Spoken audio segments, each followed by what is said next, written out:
The ground shakes beneath you. The pictures rattle on the walls.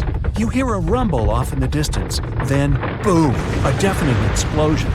The shockwave blasts through the windows and sets off car alarms. You duck under the dining table for cover, but then you remember you live not far from a supervolcano in the middle of a tropical jungle. So, staying in one place isn't a good idea. The shaking finally halts. You take this chance to peek outside and see a giant cloud of smoke covering the sky. It's lunchtime, but you wouldn't know it. The sun is completely veiled and darkness falls. The power's out in the whole city. In this darkness, you see red molten lava shooting from the sky and spilling on the rim. You run outside along with dozens of your neighbors. Your priority right now, find safe shelter and fast. You think about taking the car, but with everyone running on the road, that's a no-go. So you run on foot where the crowd is going. Supervolcanoes are in a league of their own when it comes to natural disasters. Surprisingly, it's not all about size or height. A volcano is dubbed super if it erupts more than 240 cubic miles of magma. That's more than enough to overfill Lake Erie. It must also have a history of erupting and a magnitude of 8 on the Volcanic Explosivity Index. The largest active volcano on Earth is Hawaii's Mauna Loa. It's so big, it would cover the entire state of Rhode Island plus some. And next time you see a commercial plane flying high in the sky, remember that 30,000-some-foot altitude is about as tall as Mauna Loa is from base to summit. It's technically taller than Everest when you measure it like that, yet it's not considered a supervolcano. So you're running along the dark road not knowing and barely seeing where to go. Then, all of a sudden, a massive flaming boulder smashes through the bridge in front of you. You and everyone else are now stranded on the side of the volcano, as it's getting more chaotic each second. Most of the crowd disperses, finding their own ways to safety. You remember there's a way to the other side not many people know about, but you'll have to cross a raging river through the dense jungle. You calm what's left of the crowd, and everyone follows you to your secret getaway. You finally get out of the city limits and head into the jungle. With the sky already dark, the tall trees and thick leaves make it almost pitch black. Everyone gets out their phone flashlights to navigate through the dark path. You all need to stick together and make sure nobody gets lost. Suddenly, fiery rocks strike the trees not far from you. Everyone jolts and tries to rush ahead, but nowhere is safe when it's raining scalding fire all around. You and your group have to pick up the pace or else. Imagine a typical avalanche or mudslide, very dangerous situations on their own. Now, imagine an avalanche of lava rocks and lava sliding down a mountain instead of mud. That's what's making its way towards you right now. More and more people catch up with your group and bring news that the entire neighborhood is submerged in lava. It's traveling quicker than you thought. You can never really predict how fast a lava flow will be until you see it. It all depends on how thick it is and how steep the mountain slope. Lava can move slowly at about 20 feet a minute, a fraction of the average person's walking speed. Or it can flow as fast as 30 miles per hour, which even the fastest person on Earth can't outrun.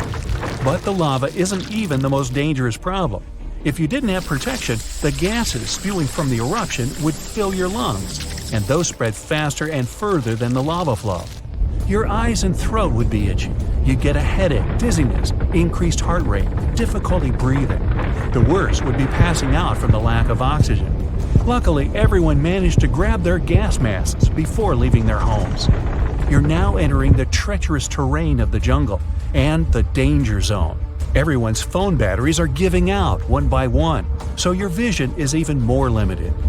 The terrain is tougher and you can't hear any sounds from the river. At this point, you're not even sure if you're going the right way. But your instincts tell you the deeper you go, the safer you'll be. The path is muddy, and the vines are hindering everyone's movements. That's when you hear something big running through the jungle. It's coming up on you fast.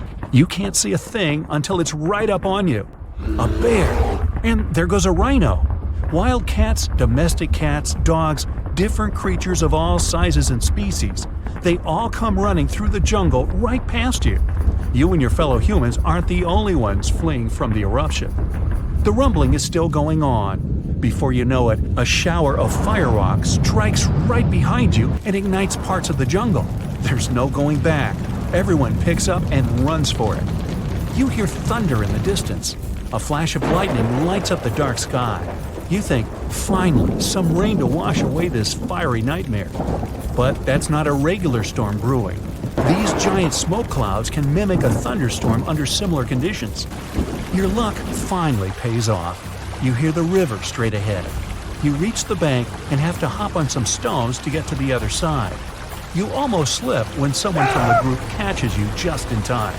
Whew, that was too close. Not far down the river is a large waterfall leading straight to a shallow lake with sharp rocks at the bottom. The ash from the lava falls like snow, covering most of the trees and landing on the river. Ash is one of the most dangerous things about volcanic eruptions. You're soaked to the bone, but it's a lot better than ash and smoke. And then the rest of the group follow. The next thing you know, the river starts steaming as lava meets the bank and runs into the water. You try your best to speed things up. The lava can heat this water up to dangerous levels, and there are still people slowly crossing the river on the slippery rocks. Luckily, you manage to get everyone across. Well, almost everyone. You turn around and see someone's leg got caught between two rocks. The lava continues to pour into the river. You can feel the heat of the steam. You rush back to this person and try to pull them out. Their leg won't budge. Someone else from the group comes to help, and you're finally able to pull them out in the nick of time. You and everyone else, now exhausted from your trek, keep going as far as possible. That's when you see the main road that connects you to the broken bridge. There are others on the road that got out safely, and even some cars filling up with survivors and heading fast out of the area. The volcano is still spewing lava, and the entire city is flooded with it. What was once your town now looks like a giant burning lake. Planes and helicopters can't fly because of the smoke and ash, so don't count on an air rescue. You're still at risk even though you're on safer ground, so it's still too early to celebrate. Everyone continues to move away from the city. The further, the better. The ground continues to shake, but this time it's even more intense than before. Supervolcanoes are powerful enough to cause many earthquakes. But it's a good thing you're out in the open, far from the buildings and debris in the city. Now, back to reality. Rest assured that a volcanic eruption of this intensity won't happen for a very long time, as in millions of years. Besides, thanks to warning systems and humanity's preparation for such an event, it's extremely rare for even a regular volcano to do as much damage as it could. So, don't scratch Yellowstone off your travel list just yet. Fraser Island sits off the coast of sunny Queensland, Australia. But don't fall for its beauty. It's home to the most dangerous beach in the world. There's nowhere on the island to seek medical attention. If you do run into danger, you're on your own. Dingo attacks are super common here. If you don't know what a dingo is, it looks like an adorable dog. But beware. This wild breed is extremely dangerous, and the dingo's gnashing teeth aren't the only thing to be scared of. The seas around the island are swimming with great white sharks. There's jellyfish in the water too. Fraser Island is home to some of the world's most dangerous kinds, including the Portuguese bluebottle. One sting from its venomous tentacle is enough to take down an adult human. Even if you manage to avoid the creatures on the island, the sea itself is perilous. The waters are incredibly rough and have powerful riptides. These are strong currents that will pull you away from the shore. And remember, there are no lifeguards to come to your rescue if you get in trouble. Even the sand is dangerous. Car rollovers in the thick dunes happen all the time. It's definitely best to swap your car for a dune buggy. Travelers also often drive down the dunes straight into the lakes below. But the lakes are incredibly shallow, which is not very safe. Fraser Island is also known for its beautiful lookout points, but you'll need to watch your step. You might feel on top of the world, but stay well away from the edges as jagged rocks and crashing waves line the shore below. There's an island in Brazil known as Snake Island, which is equally dangerous. I wonder what the hazard could be here. It's home to thousands of golden lancehead vipers, which are one of the most venomous snakes on the planet. They grow to over 20 inches long. and their fast-acting venom melts the flesh from around their bites. There are around 4,000 snakes on the tiny 106-acre isle. Snake Island has become so dangerous that the Brazilian authorities had to ban everyone from going there. For years, the only human inhabitants to brave the island were a lighthouse keeper and his family. But local legend says that one night a group of snakes crawled in through a window to attack, and the family was never seen again. Known as the gas mask town, the island of Miyakijima is not one to visit in a hurry. It's home to a fiery, active volcano that has erupted several times over the past few years. There were several massive eruptions leading to the spread of a highly poisonous gas across the island. Residents are now required to carry gas masks at all times, and a terrifying alarm blares across the island whenever the poison levels get too high. The island is also in the middle of the Devil's Sea. Ships mysteriously vanish in the area, and experts have no idea why. The North Sentinel Island is home to a remote and unwelcoming tribe. They lived alone on the island without any modern technology or contact with the outside world for over 60,000 years. And that's just the way they like it. They've been known to fire arrows at anyone who attempts to enter the island. There are many stories of people visiting the island, and they are never seen again.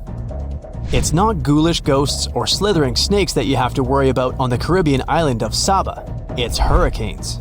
The tiny island has been hit by more severe hurricanes than anywhere in the world over the last 150 years.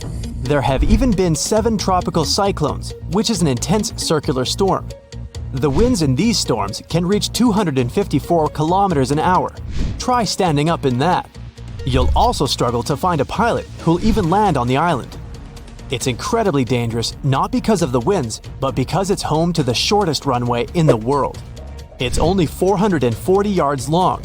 2 huge rocky ridges surround the runway, so there's no room for mistakes. The Kilauea beaches of Hawaii used to be one of the most dangerous in the world. The Kilauea volcano has been almost consistently erupting for the past 35 years, spewing red-hot lava into the surrounding waters.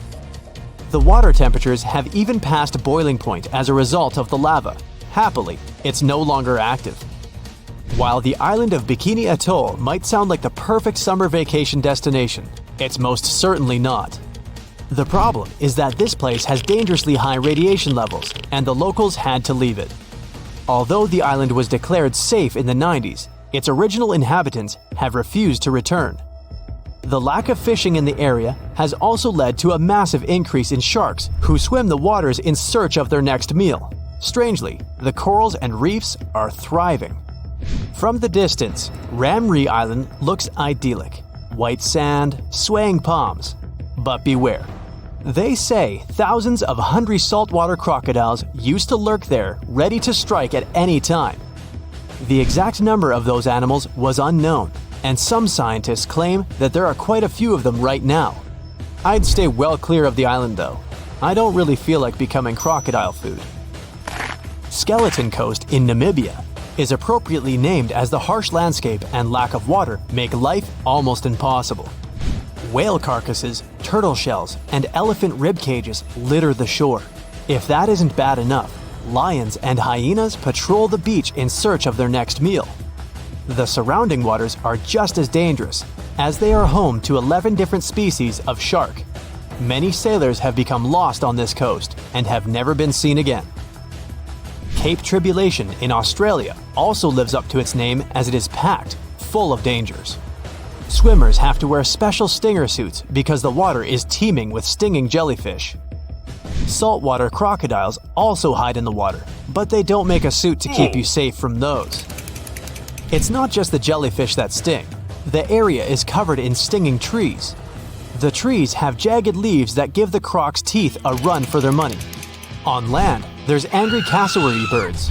There are flightless birds that are the same size as an ostrich. They have sharp talons that can easily slice through skin.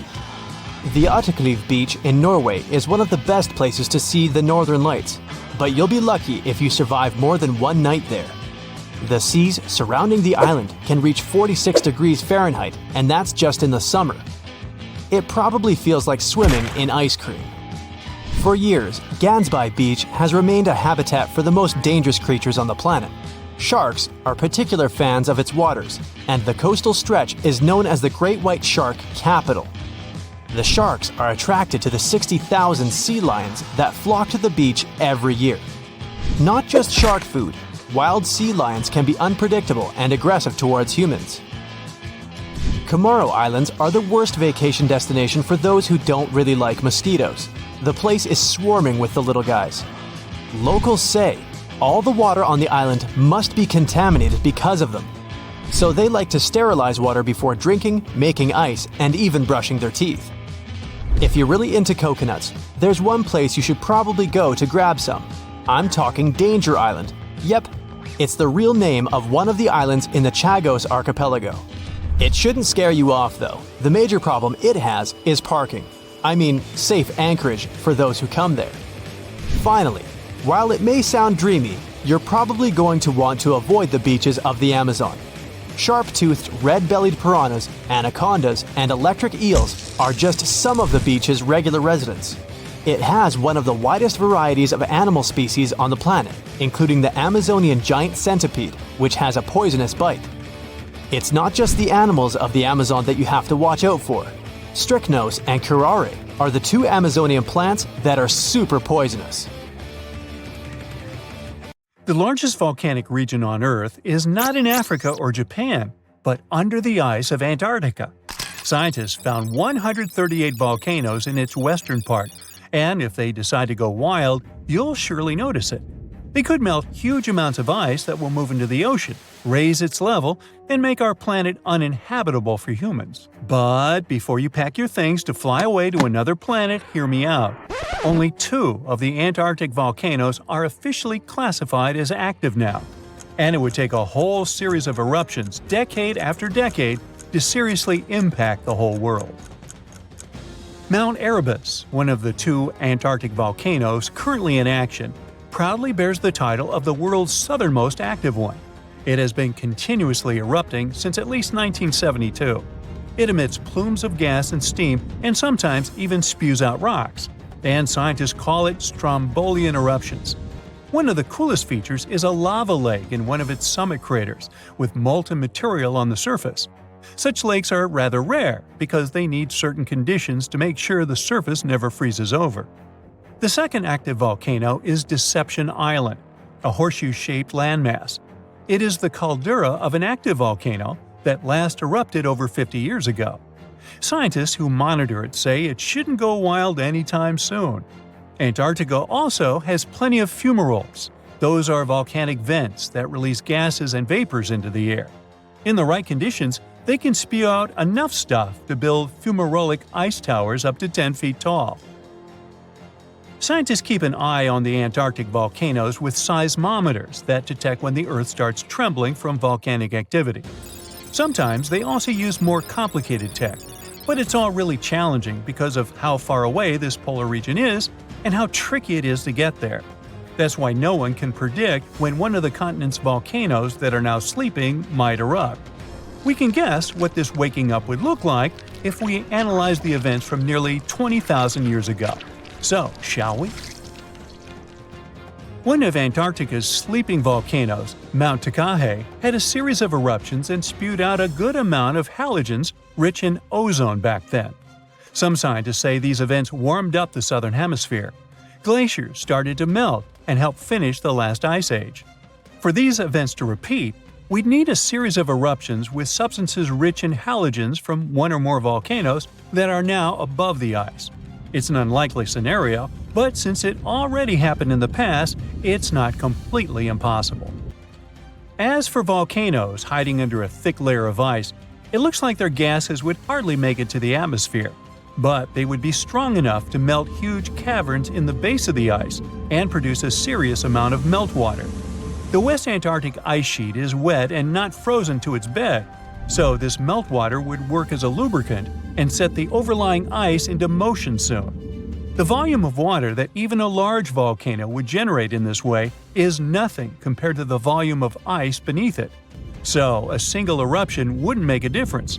but several volcanoes erupting close to or beneath any of the western Antarctica's big ice streams would. Those ice streams are rivers of ice that take most of the frozen water in Antarctica into the ocean. If they change their speed, then bring unusual amounts of water into the ocean, its level will rise. As the ice would get thinner and thinner, there would be more and more new eruptions. Scientists call it a runaway effect. Something like that happened in Iceland. The number of volcanic eruptions went up when glaciers started to recede at the end of the last ice age. So, it looks like, for massive changes, several powerful volcanoes above the ice with gases full of halogens need to get active within a few decades of each other and stay strong over many tens to hundreds of years. Antarctica stores around 80% of all the fresh water in the world, and if they melted all of it, global sea levels would rise by almost 200 feet. And then we'd have to look for a new planet to live on. But this again is an unlikely scenario. It's more likely that the eruptions under the ice will lubricate ice streams and seep water into the ocean. But it wouldn't be the end of the world. A super strong, super angry supervolcano could do it though, and it has already happened in the past. Over 200 million years ago, the world went through a major makeover with not one, not two, but 4 massive volcanic eruptions in huge pulses. The supervolcano called Camp had been erupting over and over for 600,000 years. It all happened in Wrangell, a large chunk of land that used to be a supermassive volcano stretching across what's now British Columbia and Alaska. And it wasn't the lava or the volcanic ash that ruined the environment. The eruption made carbon levels skyrocket. The planet would never be the same again. This volcanic activity might have helped dinosaurs grow from cat-sized critters into giants we saw in Jurassic Park. It kicked off a 2 million-year rainy season. It made the whole world hot and humid, and the dinos just loved it. Researchers dug deep into sediment layers beneath an ancient lake in Asia to uncover these secrets. They found traces of volcanic ash and mercury, clear signs of those epic eruptions. There were carbon signatures showing huge spikes in carbon dioxide levels. It made the atmosphere toasty, and the rain poured down. So the bad news is, another eruption like this could happen. The supervolcano beneath Yellowstone National Park has been sleeping for nearly 70,000 years. But if it wakes up, it would be many times more catastrophic than the eruption of Mount St. Helens in 1980. It's considered the most disastrous volcanic eruption in U.S. history. It followed 2 months of earthquakes and injection of magma below the volcano that weakened and destroyed the entire north face of the mountain. The eruption column went 80,000 feet into the atmosphere and spread ash over 11 U.S. states and several Canadian provinces. The last Yellowstone eruption was 1,000 times greater than that. The ground above Yellowstone sits on a hot spot made of molten and semi-molten rock called magma. This magma stuff flows into a chamber beneath the park, about 4 to 6 miles down, making the ground puff up like a balloon. But then, as it cools down, the ground goes back to its usual state. Volcano watchers have been keeping an eye on this for a century. They noticed the ground lift up about 10 inches around 20 years ago, but since 2010, it's been going back down. The experts say we have no big eruptions on the horizon, so doomsday isn't coming anytime soon. But there's some underground activity going on lately which keeps us interested. Since humans haven't been around to witness every little thing Yellowstone does, it's kind of tough to say for sure what's brewing down there. Yellowstone has had some epic eruptions within the last couple million years. They happen like clockwork, with gaps of 600,000 to 800,000 years between them. The last big one was around 640,000 years ago, and it basically reshaped the entire landscape, spreading ash and debris as far as Louisiana. You can still see the aftermath of the last big eruption in the Yellowstone Caldera today. Experts say a massive eruption like the last one is an unlikely scenario. We're more likely to see eruptions of steam and hot water or lava flows. When and with what force it will wake up remains a mystery to scientists. So, you notice anything weird? Recently, there have been alarming changes in the water levels in different parts of Yellowstone Lake.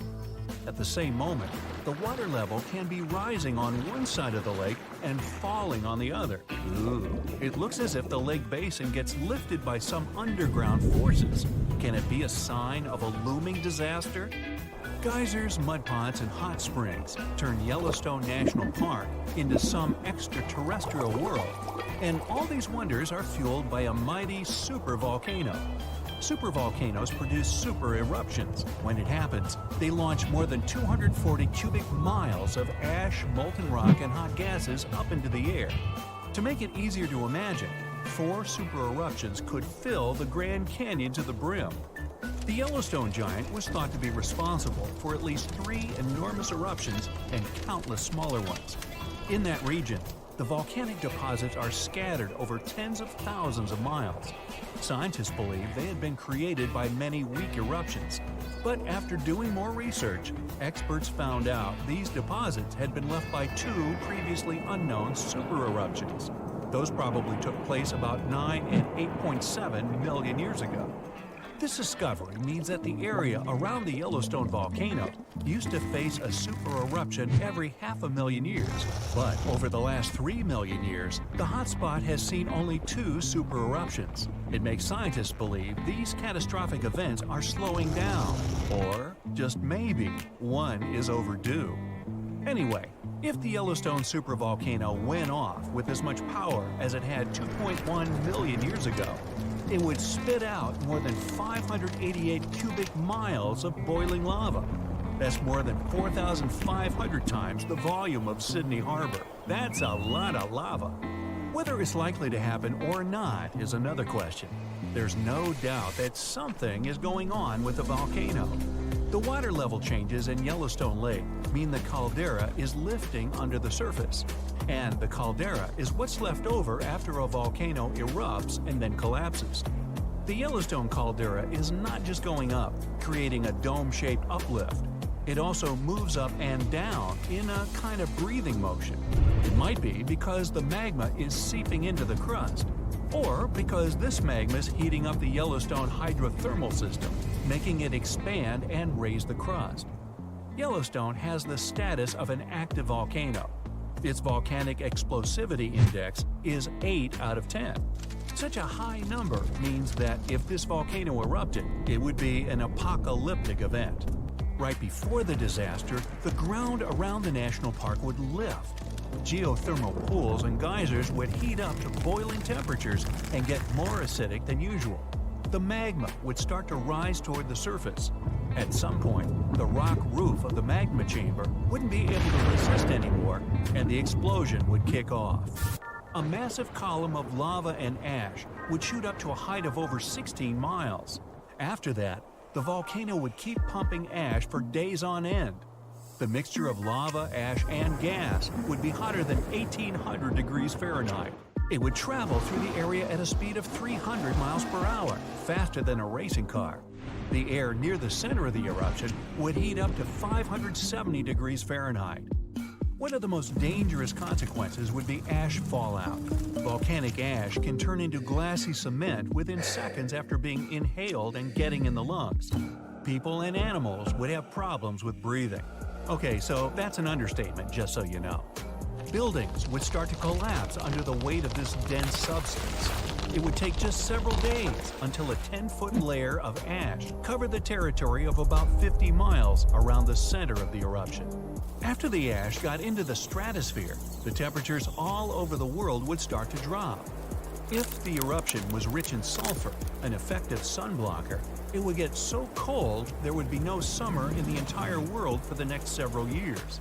The monsoon seasons would change. Agriculture would face serious problems. There would be issues with food supplies.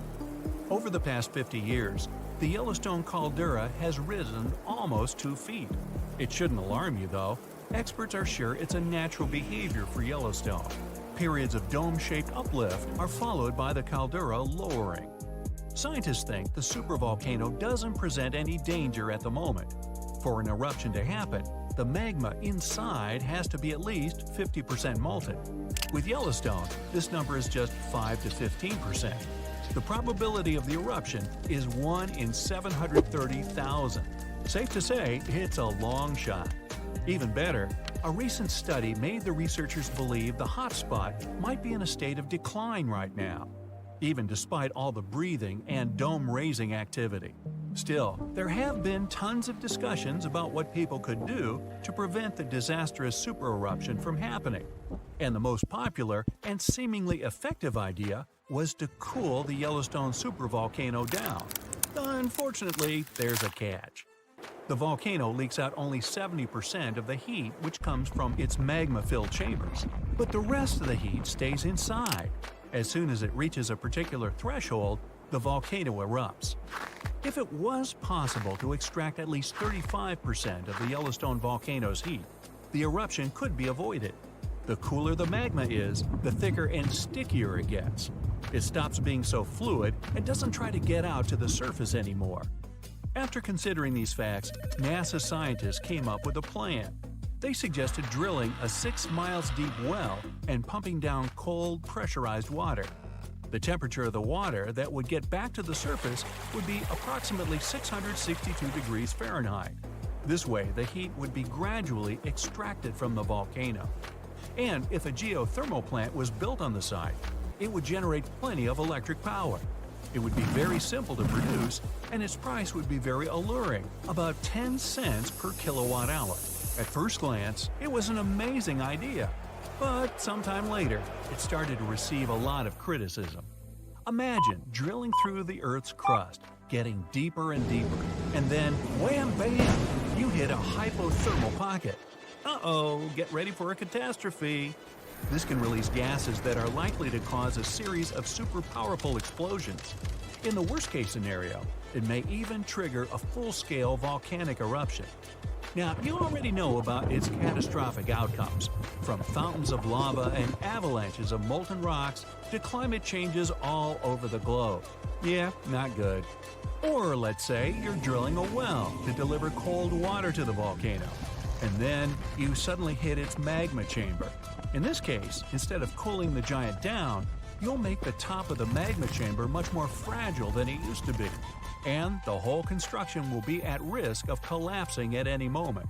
And don't forget that your drilling may also release toxic gases. They often accumulate at the top of the reservoir with magma. Can it get any worse? Well, yes it can. The whole process would stretch for more than 16,000 years. This method is too risky to cool the volcano down as fast as people would probably want. And scientists aren't even 100% sure that when the cooling system construction is finished, the volcano will stay cold for at least another 100 years. And last but not least, the project of making the Yellowstone Supervolcano a bit cooler would cost a mind-boggling $3.5 billion.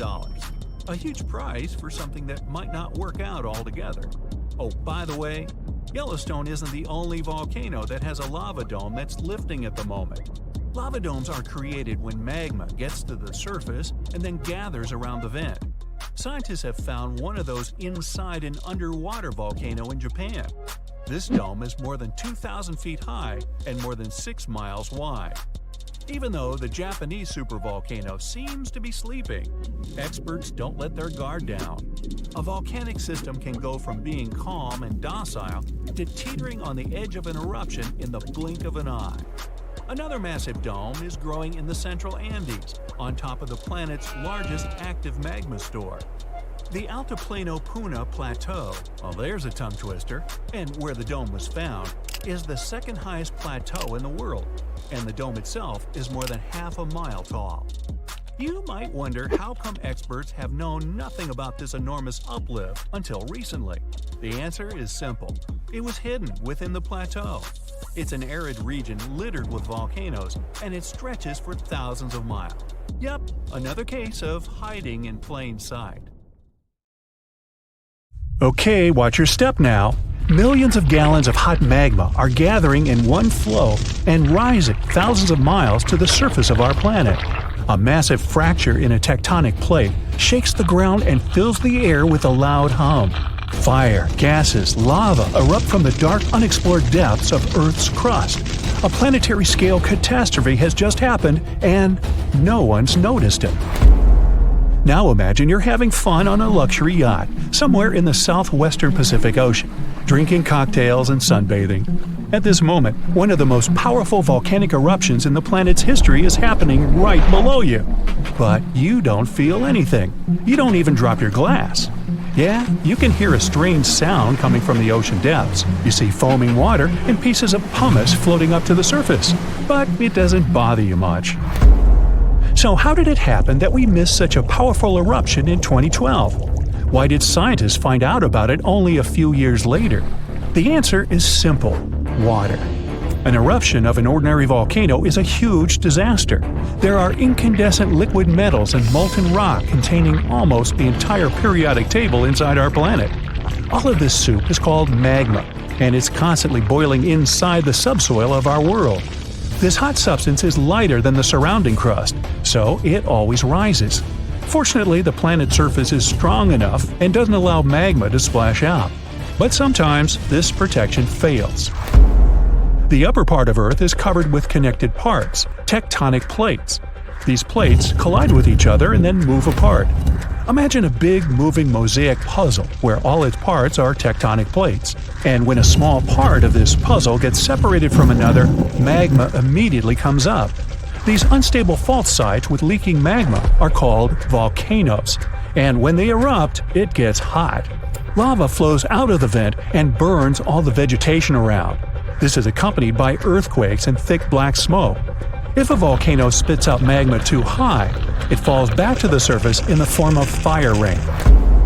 But the worst thing here is ash. It's not that ash that's left in your grill after a good barbecue, no. Volcanic ash consists of solid particles harmful to any organism. These particles are not burnt wood, but various chemical elements. Volcanic ash is sharp, dense, and tangible. It can block sunlight, cover and destroy all plants, settle in your lungs. If you get too close to an erupting volcano, well, you better have a fireproof suit, oxygen tanks, a gas mask, and an underground shelter.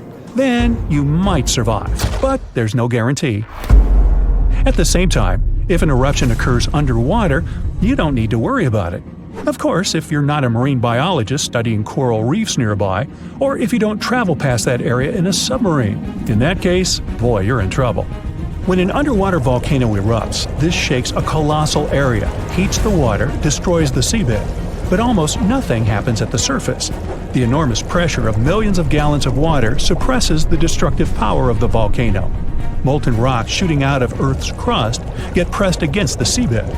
Yeah, a submarine swimming by would be thrown off course and might collide with solidified lava. Fortunately, no such cases have ever been recorded, but it can easily become a reality because underwater eruptions happen pretty often. More than 70% of all volcanic activity occurs underwater, and almost no one notices it. In most cases, these volcanoes immediately fall asleep after they erupt and never wake up again. But in 2012, something happened, and scientists couldn't ignore it. Big pieces of pumice, the size of a van, began floating up in the southeastern Pacific Ocean. These rocks covered about 154 square miles. There were thousands of them. They looked like a group of unknown floating mini-islands.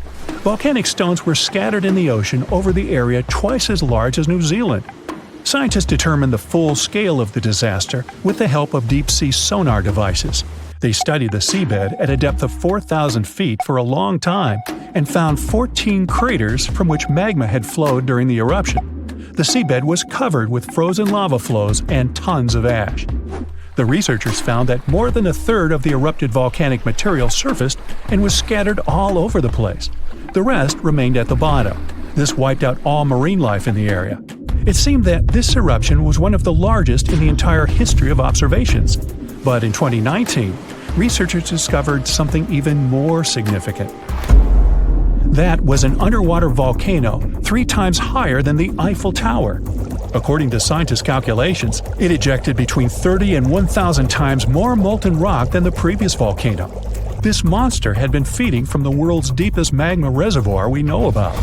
Seismic activity here was so devastating that it destroyed everything around. Fortunately, not for long.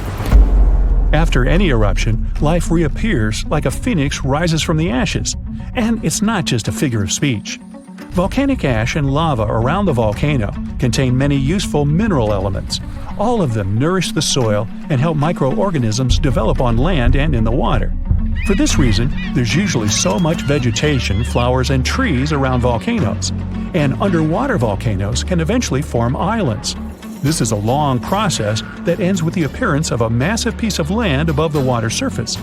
To understand how this happens, you need to go back millions of years. So, let's go! See this underwater volcano? There are sea dinosaurs, giant sharks, and ancient fish swimming around. Now, the seabed starts shaking. The volcano releases tons of magma and ash. The water pressure immediately pushes all this stuff back to the bottom. The eruption can continue for a long time. The released magma raises the seabed. After hundreds, maybe 1,000 years, a new eruption begins. New magma flows create a new layer above the previous one. Over millions of years, layer by layer, the volcano is growing. It's slowly rising, thanks to constant eruptions. Of course, with time, some volcanoes go dormant, but this one continues to erupt. And then, one day, the volcanic rock reaches the surface and an island emerges. After many more years, the volcano can fall asleep. After this, life is likely to appear on the island.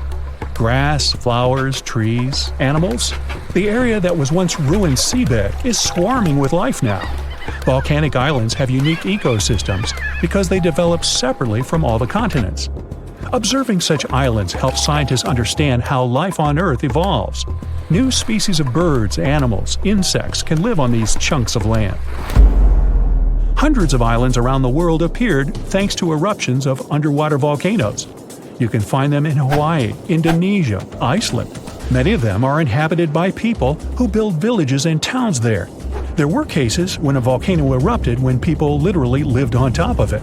That's what happened on the small island of Algashima, located to the south of Tokyo. People built a beautiful town right in the crater of an active volcano. And in May 1785, an eruption began. Nobody expected this to happen. At some point, thousands of birds rose in the air and flew away from the island. Then the ground began to shake. A heavy, low sound shook the air. Thick smoke appeared above the top of the green volcano.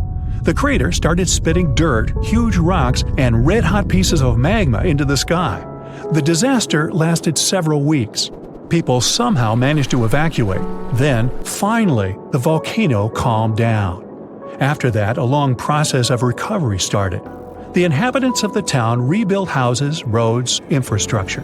More than 200 years have passed since that moment, and during this time, the volcano never woke up. And despite the risk of a new eruption, people continue living there. The population is growing. Many people from other cities and countries come to live there. The main reason everyone loves this place is that it looks like a paradise. Nobody wants to leave the island. There are thermal springs where you can bathe, dense jungle with many beautiful animals and trees. The soil is rich, and you can grow tasty fruit and vegetables there. The water near the coast is swarming with fish. Every day, you can enjoy the incredible landscapes of the island. Seismological services constantly monitor the situation and watch the volcano's activity, listening for a rumble that may someday come again. One of the few places you haven't traveled to yet is a volcano. It's an opening in the Earth's crust through which hot gases, molten rock, and other stuff get to the surface of the planet. But which one should you choose? There are different kinds of them. For example, shield volcanoes are built almost entirely of solidified lava flows, or lava domes formed by small masses of lava that are too thick to travel great distances. You can also pick a cinder cone. It's the simplest kind of volcano out there. It's built from blobs of almost solid lava that erupts from a single vent. This lava is ejected into the air with great force. Then it breaks into tiny fragments that become solid and fall back as cinders. With time, they form an oval or circular cone around the vent. Such cones rarely rise more than 1,000 feet. But what if you choose something even more impressive? How about traveling down a stratovolcano? Huge, steep-sided, and powerful. Once you've made your choice, you also decide to opt for an active volcano that is erupting at this very moment. What you're observing now is called a glowing avalanche. The volcano has just erupted a huge portion of lava, which has created a pyroclastic flow. Its temperature can reach an insane 1,300 degrees Fahrenheit. You see how this flow gets formed from rock fragments and surges down the flank of the volcano at a speed of several hundred miles per hour. Ash is raining down on Earth like grayish, powdery snow. Volcanic ash consists of tiny particles of pulverized rock, volcanic glass, and minerals. When the ash gets mixed with the water from mountain streams and rivers, raging mud flows appear. Despite how scary it all looks, you get closer. Good thing you're wearing a protective suit that can withstand any temperature. The nearer you get, the more fumaroles you spot. These are holes and cracks at the base of the volcano and in its slopes. They emit huge clouds of steam and volcanic gases, carbon dioxide and sulfur dioxide. Some of the cracks are so large, you can probably squeeze through and sneak a peek inside the volcano. But you have a different destination, the crater. On your way there, you spot a strange conical structure on the side of the volcano. It looks like a horn growing on the main cone. It must be a secondary cone, also known as a parasitic cone. Such cones form around secondary vents that reach the surface of large volcanoes. In this case, an eruption can occur not only through the main vent at the top of the volcano, but also through these additional vents. In any case, that's not where you're heading. Soon, you reach the crater. It's a massive circular basin. When you go to its edge and look inside, you see it's also very deep. The lava vent, which is where you need to go, is at the bottom of the crater. But even before jumping into the vent, you spot some strange tubes hiding under the lava flow. Those are lava tubes, natural passages through which fresh liquid lava travels beneath the surface of the lava flow. You decide to make a detour and follow one of the tunnels. It's the main lava tube. You also spot several smaller tubes. They supply lava to one or more lava flows. If the volcano wasn't erupting at the moment, the lava would drain downslope from this tube system. The passages would have lava marks on the walls, a flat floor, and lava stalactites hanging from the ceiling. But even now, there's some empty space above the flowing lava. That's because it has eroded downward, making the tube deeper. But right now, you need to get back. You take the next turn and get back to the crater. You wait till the volcano spews another portion of boiling lava and dive into the volcano's throat. It's the entrance of the volcano.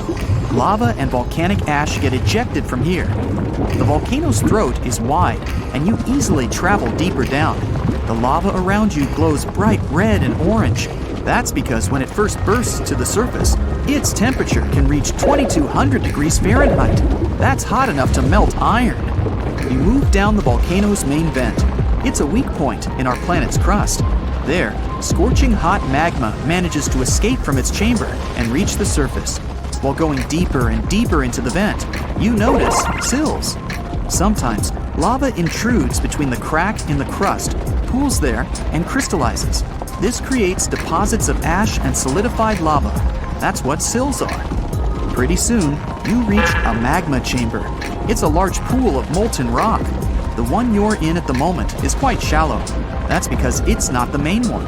After traveling several more miles down through the vent, you get to another huge magma chamber. It supplies the small one beneath the base of the volcano.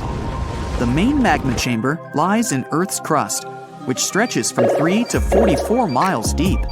The molten rock there remains under extreme pressure, and the temperatures inside are incredibly high. With time, the rock surrounding the magma chamber starts to break and fracture. This creates outlets for the magma, and since it's made of a much less dense material than the surrounding rock, the magma begins to seep through the cracks to the surface. From the main chamber, it rises to the upper one. Then it makes its way to the surface in a powerful eruption. You explore the magma chamber and then decide to go even deeper than that, to the place from where all that molten rock gets into the magma chamber. You're moving through the crust. The volcano is located on land. That's why your trip takes longer than it would if you were traveling through the oceanic crust. It's only 3 to 6 miles wide. But the continental crust is much thicker. It can be 28 miles thick in some places.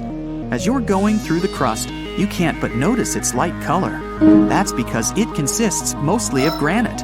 If you were going through the oceanic crust, the material surrounding you would be dark or nearly black because it has a different composition. The deeper you go, the hotter it becomes.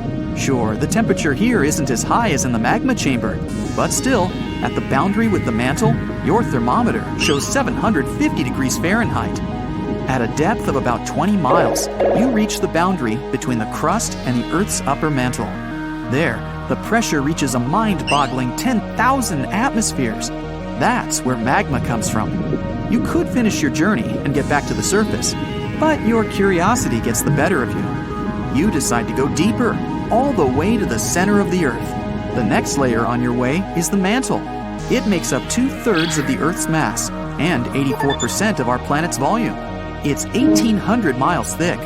The rock closer to the inner part of the mantle is semi-solid, like caramel candy. The upper part of the mantle, as well as the crust, is broken into massive pieces. They look like a colossal jigsaw puzzle. Those are tectonic plates. They drift at a speed of 1 to 2 inches per year.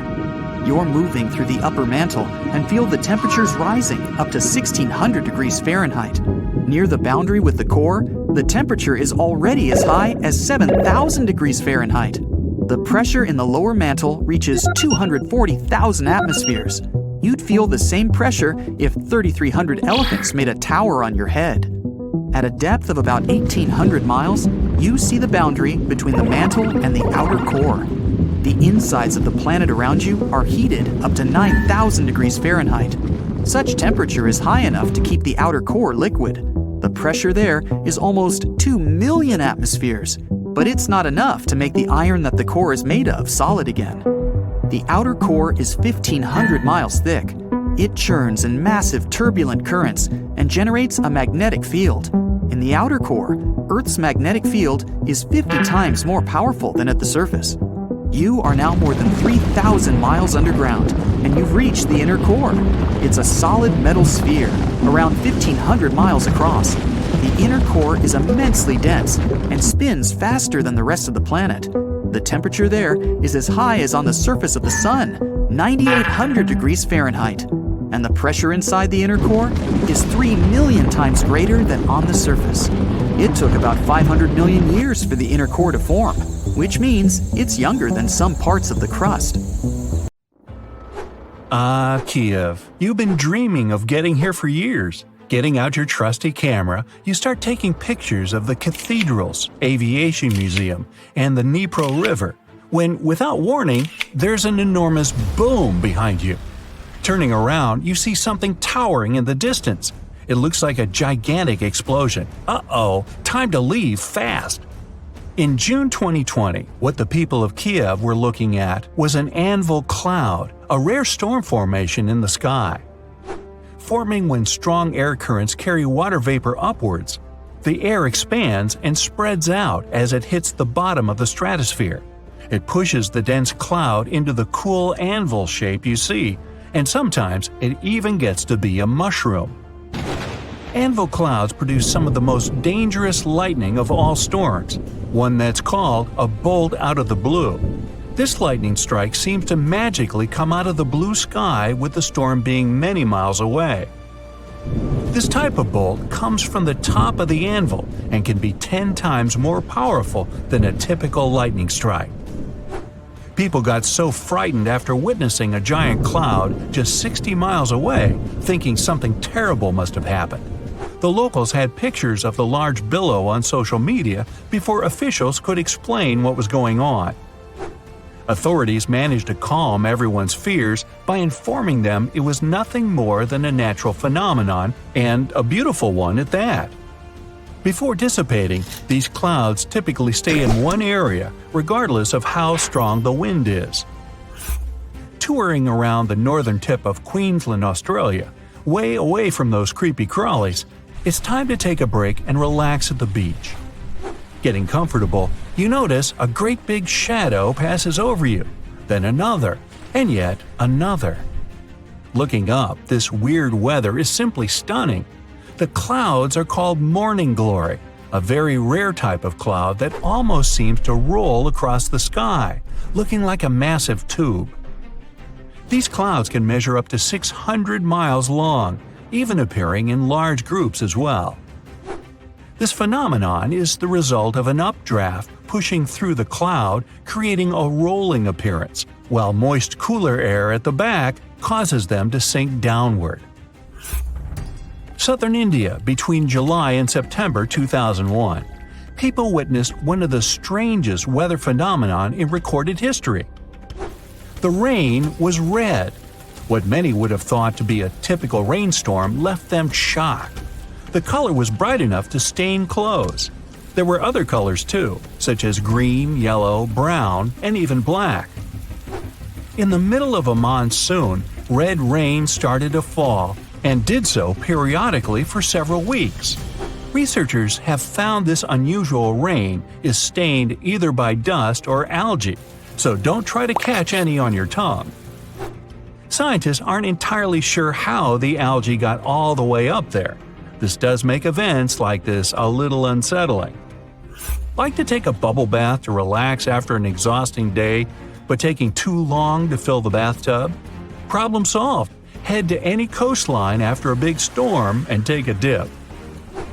Foamy tides aren't native to any one place or location. They can be formed anywhere in the world.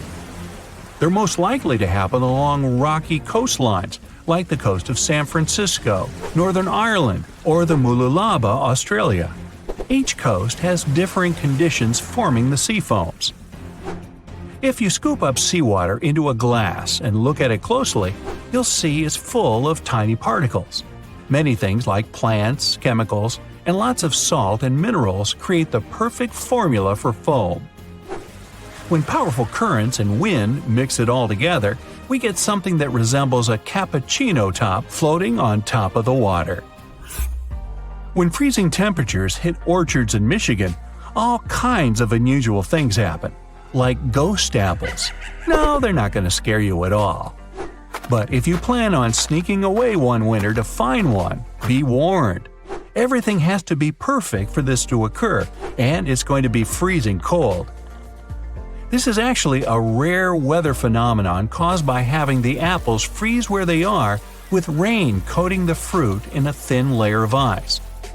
The apples then thaw and leak out like applesauce, leaving just the beautiful ice shell behind. The Catatumbo River in Venezuela might be the most electric place in the world, with nearly 300 storm days per year. The lightning storms are so consistent, they're predicted for 3 months in advance. During the wet season in October, you might see 30 lightning flashes in a single minute, a truly shocking experience. With each bolt having the energy to power a single light bulb for 6 months, the impressive display could power all of Venezuela forever. At sunset, strong winds flow around the 3 surrounding mountains, forming storm clouds over the water. As the water droplets of humid air collide with ice crystals from the cold air, it produces the static charges that cause the lightning storms nearly every night. If that wasn't bad enough, some storms have lightning above them as well. Try to take a picture of this one. Jellyfish lightning sprites are electrical discharges high in Earth's atmosphere. They're associated with powerful thunderstorms, but they have nothing to do with rain. These sprites occur 30 to 50 miles up in the sky, in the mesosphere. Artificial lights at night make it a lot harder to see this faint lightning. If you spot one, it'll look tiny, but can be well over 30 miles wide. The red sprites are a type of cold plasma discharge above a thundercloud. They're the balance of the lightning charges between the storm clouds and the ground below. Don't try to find this type of donut at your favorite bakery. It won't be there.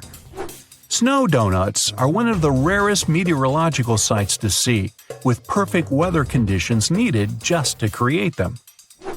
Found in any snow-covered mountain area, like the Rocky Mountains, the wind, temperature, snow, ice, and moisture have to all work together for us to see these phenomenal rings.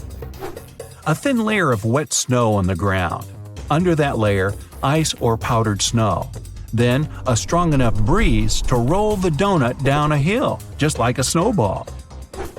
Once it stops rolling, it can be the size of a baseball or as large as a car tire. It all depends on how strong the wind is. A newly formed snow donut won't stay around for very long, so hurry up with that camera. Watching the sunset over the horizon, the beautiful purples and pink overhead are nothing compared to the 3 suns you see in front of you. Wow, since when did Earth get 3 suns? These phantom stars sometimes appearing beside the sun are called sundogs. Maybe they're called that because they're kind of dogging the actual sun? Sundogs often appear as colored areas of light at the same height above the horizon as the sun. They're mostly observed on a ring or halo, where ice crystals best reflect the light.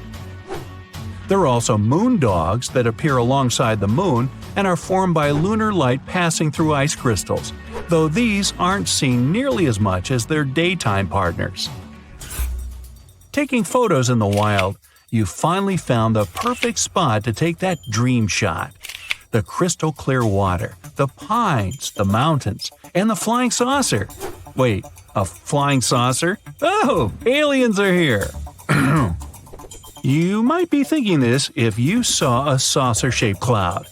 I'm not even going to try to pronounce their name though. Put that on the screen, please.